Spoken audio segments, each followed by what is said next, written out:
fidélité. La crise de carburant perdure en Guinée, une pénurie due aux travaux d'entretien des cuivres. Selon le directeur général des hydrocarbures, Zakaria Koulibaly, promet de corriger la situation. Vous l'entendrez dans ce journal. Les 50 bus promis à la Guinée par la Turquie sont remis aux autorités. Ils vont aider à résoudre l'épineuse question de transport en commun à Conakry. Précision dans ce journal. Fini le 28e sommet de l'Union africaine à Addis Abeba en Éthiopie. Ce sommet a été marqué par l'occupation du siège du Maroc par le roi Mohamed VI. Et puis la ministre par intérim de la justice américaine limogée par Donald Trump, le président américain reproche à Sally Yates d'avoir refusé l'application de son décret limitant l'immigration. Voilà pour les temps forts de cette édition que vous présente Makena Bamba, Mohamed Touré, Fatmata Binta Kamara et Ousseina Toubaré nous accompagnent à la technique.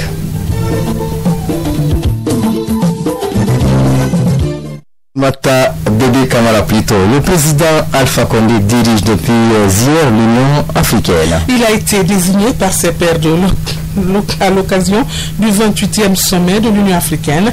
Voilà qui marque le retour de la Guinée au sommet de l'organisation panafricaine. Voici un commentaire de Yamoussa Sidibé. La Guinée sur le toit du continent.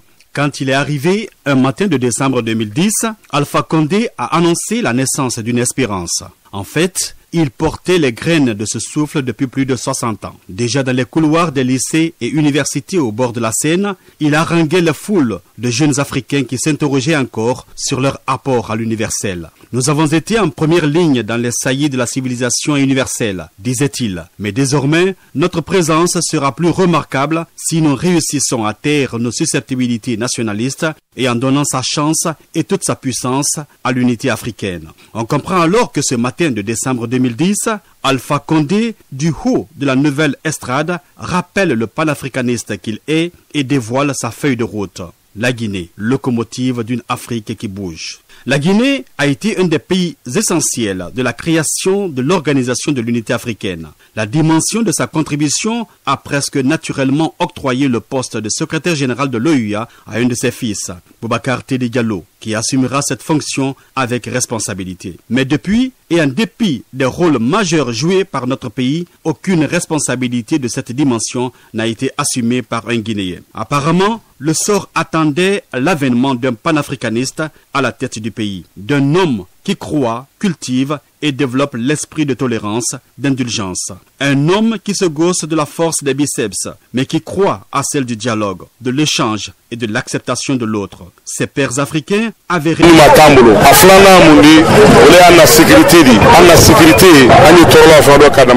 Avant la conférence nationale des orpailleurs, les populations de la Haute-Guinée préparent aussi l'arrivée du président de la République le 5 février à Cancan. Ces populations promettent une mobilisation de taille. Khalil Baro, président du mouvement Faisons Ensemble. Tout Sigri est prêt pour aller réceptionner le chef d'État, professeur Alpha Condé à Cancan. Le Serré, le Grain, toutes les associations qui sont à Sigri, les jeunes, les sages, les femmes de Sigri, tout le monde ira réceptionner le professeur Alpha Condé à Cancan. On a eu le soutien de la SAG avec son directeur général, M.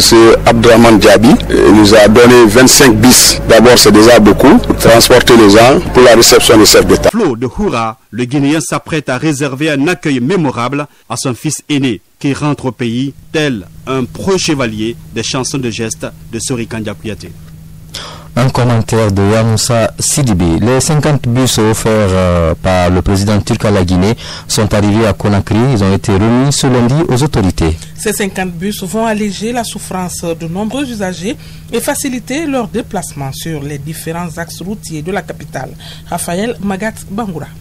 Selon le directeur du TICA, une entreprise de développement et de coopération turquoise en Guinée, le don de 50 bus à la ville de Conakry est le fruit de la coopération entre la Guinée et la Turquie. En rappel, en décembre 2016, une délégation guinéenne conduite par le président de la République, professeur Alpha Condé, s'était rendue en Turquie. Une visite de travail sanctionnée par la signature d'une convention de jumelage entre la ville d'Istanbul et Conakry. Le président de l'Agence de développement et de coopération turquoise a rappelé aux responsables guinéens que l'appui de la Turquie à la Guinée ne va pas se limiter à la remise de ces 50 bus de transport en commun. Le professeur Alpha Condé s'était rendu en Turquie. Une visite de travail sanctionnée par la signature d'une convention de jumelage entre la ville d'Istanbul et Conakry. Le président de l'Agence de développement et de coopération turquoise a rappelé aux responsables guinéens que l'appui de la Turquie à la Guinée ne va pas se limiter à la remise de ces 50 bus de transport en commun. Pour lui, la coopération entre la Guinée et la Turquie touchera plusieurs domaines de la vie socio-économique.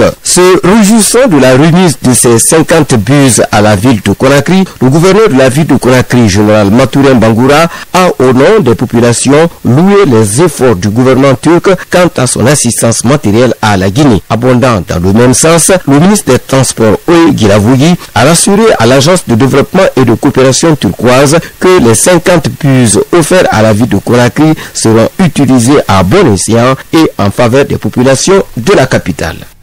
Le centre de contrôle de visite technique automobile a été inauguré. Joint au micro par Idrissa Sissé. Le dépôt pétrolier qui est à peu près le seul dépôt à Conakry devait faire un entretien majeur. Pour cette raison, il a arrêté les travaux le vendredi dans l'après-midi. Il n'a pas pu travailler samedi également. Donc du coup, ça a asséché les quantités d'essence dans les stations-service. Le stock qui avait été mis dans les stations le jeudi ont été consommés courant vendredi, samedi. Donc naturellement, le lundi, on a ouvert avec une crise par endroit. À Kaloum aujourd'hui, tout est OK. À la Sif Madina également. Donc les stations phares, on a commencé par ça. Et on devait gérer l'intérieur aussi, parce qu'il faut gérer cumulativement les deux. Ce matin encore, ça continue. Depuis 7 heures, on a ouvert. On est en train d'envoyer le produit. Je peux vous assurer qu'au plus tard le 3, tout sera normalisé. Ça, c'est vraiment le plus tard, quoi. Le bateau viendra la nuit du 1er. D'habitude, un programme de cette façon, on a été pris de court par une panne électrique d'abord. Le système a lâché. Bon, on a pensé que ça serait rapidement rétabli. On est venu, mais entre-temps, ça s'est compliqué. Et ça a nécessité qu'on arrête tout dans l'après-midi du vendredi et du samedi, parce que si on ne le faisait pas ainsi, encore ça, on serait parti vers une catastrophe, ce qu'on n'aurait pas souhaité. Décision du directeur général des hydrocarbures Zakaria Koulibaly avec Idrissa Sissé. Le centre de contrôle des visites techniques automobiles de Kamsar, opérationnel depuis lundi. Ce centre permettra d'éviter des accidents, soutient le vice-président de l'Union africaine de contrôle technique automobile, Émile Yakwasi. Au nom de l'Union africaine de l'expression technique automobile de l'Afrique de l'Ouest, nous sommes heureux de nous avoir associés à cette cérémonie de l'ouverture de Civita. Qui dit Civita dit la vie. Au niveau des accidents de circulation, il y a 3 facteurs accidentogènes. Nous avons l'homme, nous avons la voiture et nous avons les infrastructures. Et dans la sous-région, les statistiques démontrent que l'homme représente à plus de 90%, le véhicule 6% et les infrastructures, c'est-à-dire la route, représente que 4%. Donc quand votre véhicule que vous avez en main, pour que vous puissiez la maîtriser correctement, il faudrait que vous passiez chez le docteur pour qu'il vous dise si vous ne voyez pas bien, je vais parler des phares, si vous avez mal à la tête, c'est le moteur qui ne tourne pas correctement, et si les freins ne sont pas bons, ce qui implique que vous ne pouvez pas vous arrêter. Et ce qui fait les pneumatiques, c'est vos jambes. Donc c'est actuellement comme la personne humaine. Et donc la voiture, faisons en sorte que ça soit un outil pour nous permettre de nous déplacer pour notre mobilité, au lieu que ça soit un danger pour nous et pour les autres. Le gouverneur de Bokeh se félicite de l'implantation de Civita à Kamsar. Selon le général Siba Séverin Lolamo, plusieurs accidents de la route sont dus au manque de contrôle technique. Des propos recueillis par Mamadou Bass Tizo Bangoura. Le parc automobile régional de Bokeh compte aujourd'hui... Zakaria Koulibaly a été joint par Idrissa Sissé. Le dépôt pétrolier qui est à peu près le seul dépôt à Conakry devait faire un entretien majeur. Pour cette raison, il a arrêté les travaux le vendredi dans l'après-midi. Il n'a pas pu travailler samedi également. Donc du coup, ça a asséché les quantités d'essence dans les stations-service. Le stock qui avait été mis dans les stations le jeudi ont été consommés courant vendredi, samedi. Donc naturellement, le lundi, on a ouvert avec une crise par endroit. À Kaloum aujourd'hui, tout est OK. À la Sif Madina également. donc les stations phares, on a commencé par ça. Et on devait gérer l'intérieur aussi, parce qu'il faut gérer cumulativement les deux. Ce matin encore, ça continue. Depuis 7 heures, on a ouvert. On est en train d'envoyer le produit. Je peux vous assurer qu'au plus tard le 3, tout sera normalisé. Ça, c'est vraiment le plus tard, quoi. Le bateau viendra la nuit du 1er. D'habitude, on programme de faire parce qu'on a été pris de court par une panne électrique d'abord. Le système a lâché. Bon, on a pensé que ça serait rapidement rétabli. On est venu, mais entre-temps, ça s'est compliqué. Et ça a nécessité qu'on arrête tout dans l'après-midi du vendredi et du samedi, parce que si on ne le faisait pas ainsi, encore ça, on serait parti dans une catastrophe, ce qu'on n'aurait pas souhaité. La passerelle au niveau de Bessia Rond-Point dans la commune de Matoto est aujourd'hui impraticable. Elle est devenue un véritable dépotoir d'ordures depuis plusieurs mois. Les familles peuvent consulter les canaux habituels de diffusion du département, notamment le site web du gouvernement. Il s'agit du www.gouvernement.gov.gn à partir de mercredi. Le ministère en charge du pré-universitaire demande par la même occasion à tous les enseignants affectés de rejoindre leur poste sans délai. C'est une information de notre envoyé spécial, Mamadi Sidiki Kamara. 670 producteurs formés, 40 sortants des écoles nationales d'agriculture et d'élevage encadrés et des tonnages de semences améliorées produits. C'est le bilan présenté par le Centre de formation et d'application de technologie de Bamban à Kindia. Ce bilan est annoncé par le directeur du dit centre, en même temps directeur régional d'Ampoka, entendez, Agence nationale de la promotion agricole. Des acquis que Amadou Silla et son équipe comptent renforcer en 2017. Amadou Silla sera notre invité en fin de journal. Kankan prépare activement la journée nationale de l'orpaillage en Haute-Guinée. L'événement aura lieu le 6 février prochain. Le ministre des Mines est en Haute-Guinée pour préparer l'arrivée du chef de l'État qui doit présider la rencontre. Abdoulaye Magasouba souhaite l'adhésion des orpailleurs à cette cérémonie. Bangali Kondé.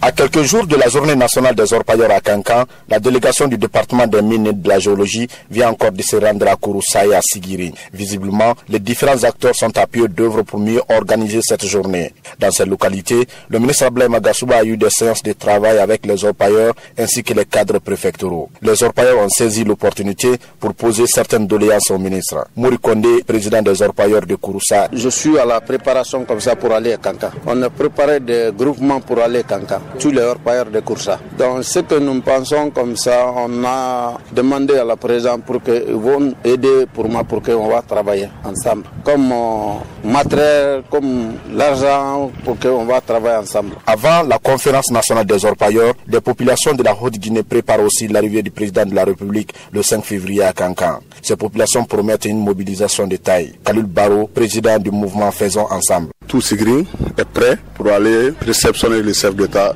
professeur Alpha Condé à Kankan. Les serrés, les grains, toutes les associations qui sont à Sigri